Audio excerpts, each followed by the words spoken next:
তোমাকে আমার ভারী ভালো লেগেছে। হ্যাঁ গো, তুমি কি এখানে থাকবে কয়েকদিন এখন? যদি না তোমরা তাড়িয়ে দাও। থাকলে বেশ ভালো হয়। ওই আলমারির কোনো ইংরেজি বই আমি পড়তে পারি না, তুমি থাকলে অন্তত পড়ে শোনাতে পারো। আচ্ছা, এই যে বললে বিহারীবাবুর সঙ্গে তোমার বিয়ের কথা হয়েছিল, হ্যাঁ। সেটা হয়নি বলে তোমার কোনো আফসোস হয়নি? ও মা, আফসোস হবে কেন?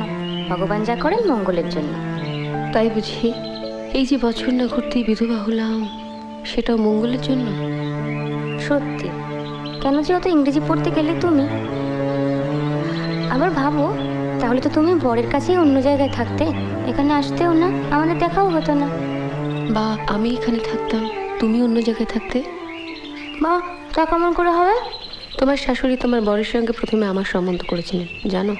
তাই বুঝি? তা হলো না কেন? ওই যে বললি, ঈশ্বর যা করেন মঙ্গলের জন্য। ভেবেছিলাম বলবো চলো আমরা সই পাতাই, এখন দেখছি সতীর পাতাতে হবে।